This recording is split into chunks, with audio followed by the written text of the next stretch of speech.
అందమైన పాపికొండల మధ్య ఉన్న కొల్లూరు ప్రాంతంలో ఎండవుతుంది. ట్రైబల్ కమ్యూనిటీస్ ని ఇంక్లూడ్ చేసుకుని ఇక్కడ రూపొందించిన టూరిజం అందరినీ ఆకట్టుకుంటుంది.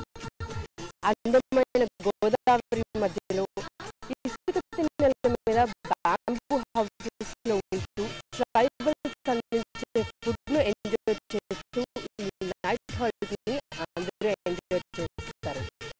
ఇక ఉదయం నిద్ర లేవగానే చుట్టూ కొండగాలుల మధ్య భానుడు గుడ్ మార్నింగ్ చెప్తాడు. కొల్లూరు నుంచి సుమారు 2 కిలోమీటర్లు అడవిలోకి ట్రెక్కింగ్ ఉంటుంది. గోదావరిలో కలవడానికి ఊరకలెత్తే పాములేరు వాగులో జలకాలాట ఓ చక్కని అనుభూతి. ఇక్కడ నుంచి మరో 15 నిమిషాలు పడవ ప్రయాణం చేస్తే మరో స్పాట్ కు చేరుకోవచ్చు. కొండలు, పచ్చని చెట్ల మధ్య సాగే ఈ ప్రయాణం ఎన్నో మధురానుభూతుల్ని మిగులుస్తుంది. ఇలా ప్రయాణం చేసిన తరువాత పేరంటపల్లి అనే మరో చిన్న ఊరుకు చేరుకుంటాం. పాములేరు వాగులో స్నానాలు, జంగిల్ ట్రెక్కింగ్ తర్వాత కొల్లూరు నుంచి ఉండే నెక్స్ట్ హాల్ట్ ఖమ్మం జిల్లాలోని పేరంటపల్లి. ఇక్కడ major tourist attraction Sri Ramakrishna heritage. Adi శంకరాచార్యులు ఇక్కడ శివలింగాన్ని ప్రతిష్ఠించారని ఇక్కడి వారి నమ్మకం. కొండల్లో పుట్టే సెల్లేరు అందాలు, ఇక్కడ ట్రైబల్స్ చేసే వెదురు ఆర్టికల్స్ ఇక్కడ మరో స్పెషాలిటీ. పూర్తిగా మహిళలే ఈ హెరిటేజ్ నిర్వహించడం ఇక్కడ ఉన్న మరో స్పెషాలిటీ.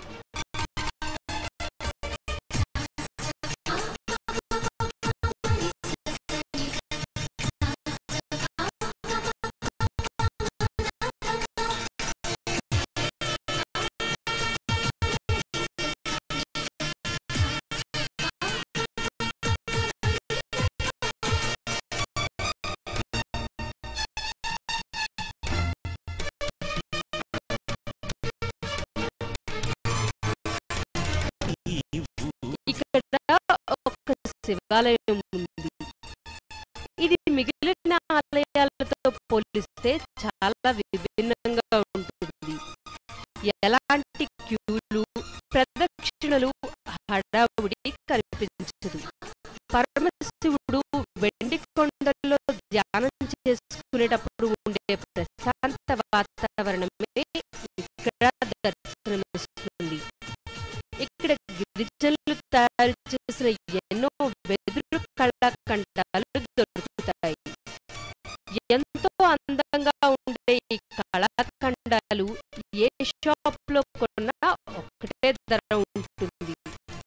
అంతేకాదు, వీళ్ళు ఎన్ని వస్తువులు అమ్మినా చివరకు వచ్చిన లాభాన్ని మాత్రం అంతా సమానంగా పంచుకుంటారు. ఇలా ఏ మాయామర్మం తెలియని మనుషులు కల్మషం లేని ఈ వాతావరణంలో గడిపిన అనుభూతులు జీవితాంతం గుర్తుంటాయి.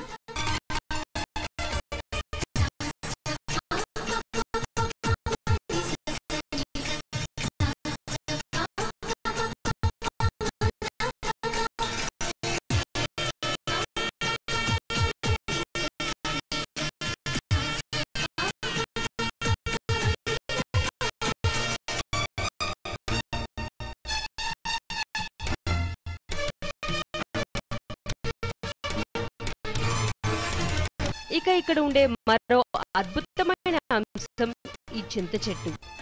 గోదావరి నేపథ్యంలో తీసిన అన్ని సినిమాల్లో ఈ చింత చెట్టు కనిపిస్తుంది. ఇక్కడ కనిపిస్తున్న ఈ చింత చెట్టు వయసు సుమారు 80 సంవత్సరాలు. వరద గోదావరి ఉధృతికి ఈ చింత చెట్టు వేర్లు ఇలా బయటికి వచ్చి మంత్రాల చింత చెట్టును తలపిస్తుంది. గోదావరి నదిలో వచ్చిన ఎన్నో వరదలకు మౌన సాక్ష్యంగా నిలిచింది ఈ చింత చెట్టు.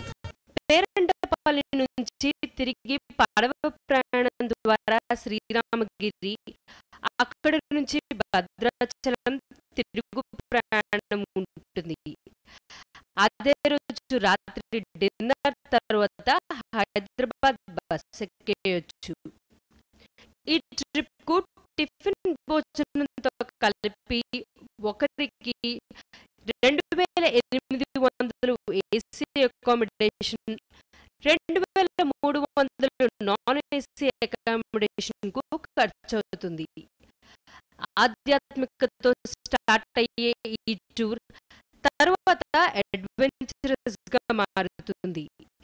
ఇలా 2 రోజుల పాటు గలగల పారే గోదావరి ఒడిలో సేద తీరి ఫుల్ రీఛార్జ్ అయ్యాక ఎంతో రిలీఫ్ గా మళ్ళీ మన రొటీన్ లైఫ్ లోకి ఎంటర్ అయిపోవచ్చు.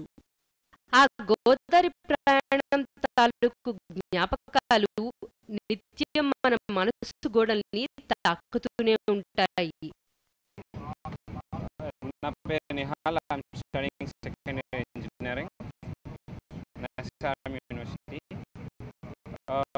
This is my first time experience to Papagongallu. చాలా బాగుంది. First time experience. నాకు ఫస్ట్ బోట్ ఇది ఏపీ టూరిజం వాళ్ళు వేసింది. దాంట్లో ఛాన్స్ దొరికింది. I'm lucky to for that. And night bamboo house stay, ఇంకా వాళ్ళు ethnic food over there is like చాలా బాగుంది. మళ్ళీ అక్కడ రివర్లో బాత్, జంగల్ వాక్ అంతా మార్నింగ్ అంతా చాలా బాగుంది అక్కడ. మళ్ళీ అక్కడ వెళ్ళిన శివాలయం టెంపుల్, మళ్ళీ back way all the way boat experience, coming while experience చాలా బాగుండేది. కొంచెం అడ్వెంచరస్ టూర్ లాగా కూడా ఉండేది మాకు.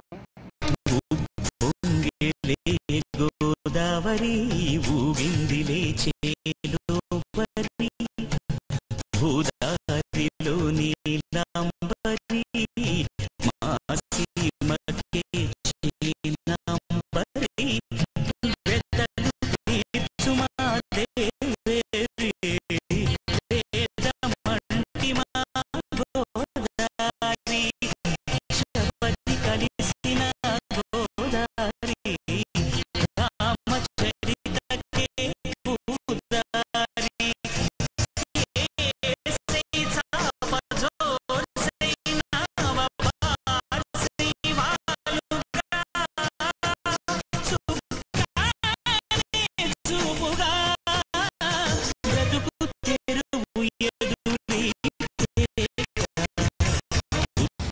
గోదావరిలో ప్రయాణిస్తూ పాపికొండల అందాలను వివరించాలంటే మాటలు సరిపోవేమో. అందుకే దర్శకులు తమ సినిమాలో, కవులు తమ కవిత్వం ద్వారా ఈ అందాన్ని కొంత బంధించే ప్రయత్నం చేశారు. భద్రాచలంలో రాముని దర్శనం ద్వారా ప్రారంభమైన ఈ ట్రిప్ ఆ తర్వాత కొల్లూరులో night stay, ethnic food, tribal village లో ఉండటం, గోదావరిలో స్నానాలు, ఇలా ప్రతి విషయం ఓ లైఫ్ టైమ్ ఎక్స్పీరియన్స్ అందిస్తుంది. ఇంకెందుకు ఆలస్యం,